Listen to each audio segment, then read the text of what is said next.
नमस्ते दोस्तों, हमारे चैनल महान शुक्ला पर आपका स्वागत है।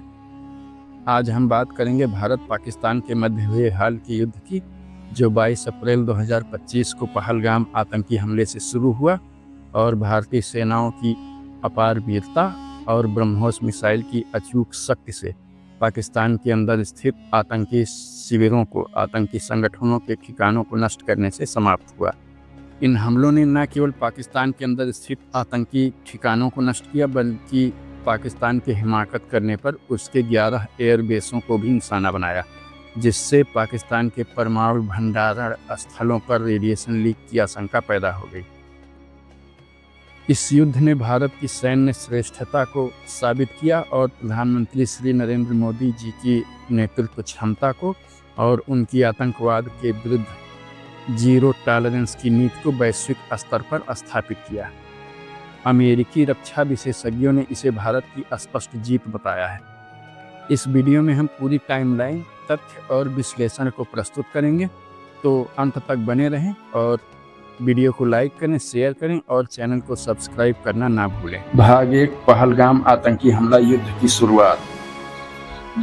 22 अप्रैल 2025 को जम्मू कश्मीर के पहलगाम में बैसरन घाटी में एक भीषण आतंकी हमला हुआ। इस हमले में 26 लोग शहीद हुए, जिनमें 25 भारतीय और एक नेपाली नागरिक शामिल थे।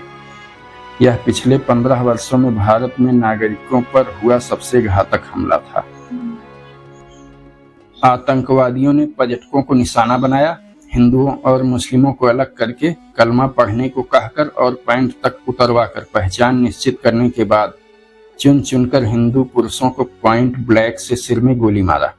जब उनकी स्त्रियों ने कहा कि हमें भी मार दो, तो वे धूर्तता पूर्वक मोदी से बता देना कहकर उन्हें जिंदा छोड़कर चले गए। पूरे देश पर दुखों का पहाड़ सा टूट पड़ा। सब उदासी के अंधेरे में डूब गए। इस घटना में कश्मीर के स्थानीय मुस्लिम लोगों के शामिल होने के सबूत मिले हैं और कुछ लोगों ने तो दबी जबान से इसमें कश्मीर के स्थानीय शासन प्रशासन को भी जिम्मेदार ठहराया है। इनका भी हिस्सा होने की बात कही है। भारत सरकार ने इस हमले के लिए पाकिस्तान समर्थित आतंकी संगठनों जैसे लश्कर-ए-तैयबा और जैश-ए-मोहम्मद को जिम्मेदार ठहराया। जैश-ए-मोहम्मद के एक संगठन द रेजिस्टेंस फ्रंट ने इस हमले की जिम्मेदारी ली थी।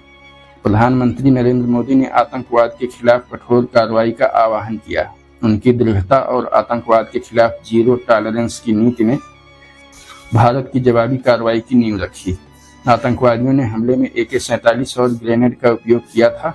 खुफिया जानकारी के अनुसार हमलावर POK से घुसपैठ कर आए थे। भाग 2, ऑपरेशन सिंदूर, भारत की शक्तिशाली जवाबी कार्रवाई। पहलगाम हमले के जवाब में भारत ने 6-7 मई 2025 की रात ऑपरेशन सिंदूर शुरू किया। इस अभियान का नाम हिंदू परंपरा में सुहाग के प्रतीक सिंदूर से प्रेरित था, जो शहीदों की स्मृति को समर्पित था। इसमें भारतीय सेनाओं ने अपनी वीरता और तकनीकी श्रेष्ठता का अभूतपूर्व प्रदर्शन किया। भारतीय वायुसेना ने BrahMos supersonic cruise missile, Israeli Harop और हार्पी ड्रोन्स, जिन्हें कामिकाजी या आत्मघाती ड्रोन्स भी कहा जाता है, स्कैल्प क्रूज मिसाइल और AASM या आस्म हैमर बम का उपयोग कर पाकिस्तान और POK में 9 आतंकी ठिकानों को नष्ट कर दिया। इनमें जैश-ए-मोहम्मद का बहावलपुर मुख्यालय और लश्कर-ए-तैयबा का मुरीद के कैंप शामिल थे। 25 मिनट तक चले इस अभियान में 100 से अधिक आतंकवादी मारे गए, जिसमें मोस्ट वांटेड आतंकी अब्दुल रऊफ अजहर भी शामिल था।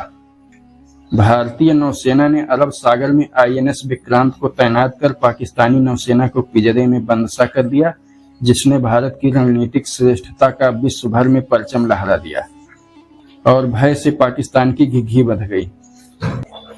अमेरिकी रक्षा विशेषज्ञ कर्नल रिटायर्ड डगलस मैकग्रेगर ने कहा, भारत ने ऑपरेशन सिंदूर में न केवल आतंकी ठिकानों को नष्ट कर दिया, बल्कि पाकिस्तान की सैन्य क्षमता को गंभीर झटका दिया।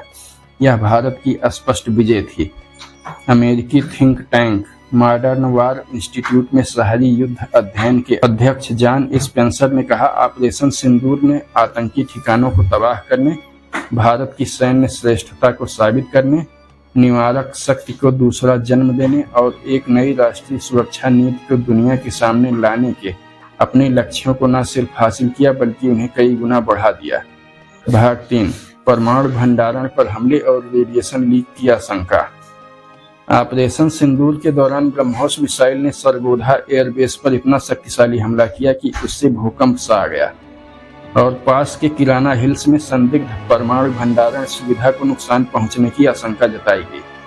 कुछ यक्स पोस्ट्स और असत्यापित स्रोतों ने दावा किया कि इससे रेडिएशन लीक हुआ, जिसके लिए अमेरिका ने न्यूक्लियर इमरजेंसी सपोर्ट जहाज P-350 AMS रेडिएशन जांचने के लिए पाकिस्तान भेजा और मिस्र में पाकिस्तान को बोरोन की आपूर्ति की, जिससे रेडिएशन नियंत्रित करने में मदद मिलती है। हालांकि भारतीय सेना और रक्षा मंत्रालय ने इन दावों को खारिज किया। विशेषज्ञों के अनुसार ब्रह्मोस जैसी पारंपरिक मिसाइल परमाणु विस्फोट नहीं कर सकती, लेकिन भंडारण सुविधा के क्षतिग्रस्त होने से रेडियोधर्मी सामग्री लीक हो सकती है। अंतर्राष्ट्रीय परमाणु ऊर्जा एजेंसी IAEA ने रेडिएशन लीक की पुष्टि नहीं की। प्रधानमंत्री मोदी की कूटनीतिक सूझबूझ ने इस स्थिति को नियंत्रित किया। उन्होंने वैश्विक नेताओं से बातचीत कर भारत की स्थिति को स्पष्ट किया, जिससे अंतर्राष्ट्रीय समुदाय में भारत की विश्वसनीयता बढ़ी। भाग 4, पाकिस्तान की जवाबी कार्रवाई और भारत की आत्मरक्षा। पाकिस्तान ने आतंकी शिविरों और आतंकवादियों के खिलाफ भारत की कार्रवाई ऑपरेशन सिंदूर को अपनी संप्रभुता पर हमला बताकर ऑपरेशन बुनियान मारसूस शुरू किया। 7-8 मई की रात को पाकिस्तानी सेना ने तुर्की Bayraktar TB2 drones, YIHA-3 kamikaze drones, Asisguard Songar drones, चीनी PL-15 मिसाइलें, हाइपरसोनिक चीनी मिसाइलें, JF-17 थंडर विमान, J-10C विमान और अमेरिकी F-16 विमानों से हमले किए, लेकिन भारत की अभेद्य रक्षा प्रणालियों ने इन सभी हमलों को विफल कर दिया। तुर्की ने पाकिस्तान को 350 से अधिक ड्रोन्स और सैन्य सलाहकार प्रदान किए थे, जिन्होंने ड्रोन हमलों की योजना बनाने और उन्हें अंजाम देने में पाकिस्तान की मदद की। ऑपरेशन सिंदूर के दौरान 2 तुर्की सैन्य अधिकारी भी मारे गए थे।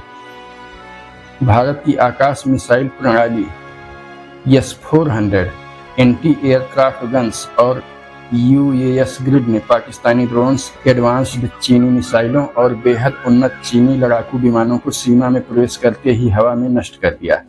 इसके बाद भारतीय वायुसेना ने जवाबी कार्रवाई करते हुए ब्रह्मोस मिसाइलों और ड्रोन्स का इस्तेमाल कर पाकिस्तान के 11 एयरबेस नष्ट कर दिए। ब्रह्मोस मिसाइल हमले के प्रभाव से सरगोधा एयरबेस के पास स्थित किराना हिल्स परमाणु भंडारण सुविधा को भी कुछ नुकसान पहुंचने से वहां रेडिएशन फैलने की बात कुछ अपुष्ट सूत्रों द्वारा की जा रही है। भारत में अपने सैन्य अभियान ऑपरेशन सिंदूर की जानकारी देने के लिए कॉन्फ्रेंस में विदेश सचिव विक्रम मिस्री के साथ कर्नल सोफिया कुरैशी और व्योमिका सिंह नामक महिला अधिकारियों को भेजा, जो इस अभियान के प्रतीकात्मक अर्थ और इसके सशक्त संदेश को अत्यंत प्रभावशाली ढंग से प्रस्तुत करता है। इसने न केवल राष्ट्र की दृढ़ता का प्रदर्शन किया बल्कि हर भारतीय को गौरव की अनुभूति कराई। कर्नल सोफिया कुरैशी ने प्रेस कॉन्फ्रेंस में पाकिस्तान द्वारा भारत के 26 शहरों पर हमले के दावों को झूठ का पुलिंदा करार दिया और प्रेस कॉन्फ्रेंस में बताया कि हमने दुश्मन के नागरिक क्षेत्रों को निशाना नहीं बनाया और पाकिस्तान द्वारा किए गए सभी मिसाइल, ड्रोन और हवाई हमले भारतीय सेना ने लक्ष्य से बहुत पहले ही नष्ट कर दिए थे। आधिकारिक तौर पर भारत ने इस युद्ध में 5 सैनिक खोए, जबकि पाकिस्तान को 35 से 40 सैनिकों का नुकसान हुआ। भाग 5, युद्ध विराम और राजनयिक प्रयास। 10 मई को पाकिस्तान के DGMO के भारतीय DGMO से बहुत गिड़गिड़ाने और रहम की भीख मांगने के बाद भारत के सहमति पर दोनों देशों ने युद्ध विराम की घोषणा की। इस युद्ध विराम का क्रेडिट अमेरिकी राष्ट्रपति डोनाल्ड ट्रंप ने लेने की कोशिश की, लेकिन भारत ने इसे सिरे से खारिज कर दिया। हालांकि कुछ घंटों बाद कश्मीर में विस्फोटों की खबरों ने पाकिस्तान की धोखेबाजी की प्रवृत्ति और नीचता को उजागर किया और युद्ध विराम को कमजोर कर दिया। 12 मई को PM मोदी ने राष्ट्र को संबोधित करते हुए आतंकवादियों और उनके संरक्षकों, समर्थकों को चेतावनी दी। आतंकवाद के खिलाफ भारत का रुख अटल है। भविष्य में कोई भी आतंकवादी हमला युद्ध की शुरुआत माना जाएगा। उनकी यह दृढ़ता वैश्विक मंच पर भारत की मजबूत स्थिति को दर्शाती है। विदेश सचिव विक्रम मिस्री ने संयुक्त राष्ट्र सुरक्षा परिषद को ऑपरेशन सिंदूर की जानकारी दी, जिसे आतंकवाद के खिलाफ वैध कार्रवाई बताया। भारत ने 13 देशों को आतंकी ठिकानों की सैटेलाइट इमेज प्रदान की। भाग 6 प्रभाव और वैश्विक सामरिक बदलाव। ऑपरेशन सिंदूर ने कश्मीर के पर्यटन उद्योग को ठप कर दिया, जिसमें 90 से अधिक उड़ानें रद्द हुईं। रेडिएशन लीक की आशंकाओं ने सिंगापुर और नेपाल जैसे देशों में चिंता बढ़ाई, लेकिन एनएसए अजीत डोभाल की चीन के साथ कूटनीति ने स्थिति को नियंत्रित किया। इस युद्ध ने वैश्विक हथियार बाजार को बदल दिया। तुर्की के ड्रोन्स, चीनी HQ-9 प्रणाली और चीनी मिसाइलें तथा चीनी विमान और अमेरिकी F-16 विमान की विफलता ने उनकी मांग को खत्म कर दिया।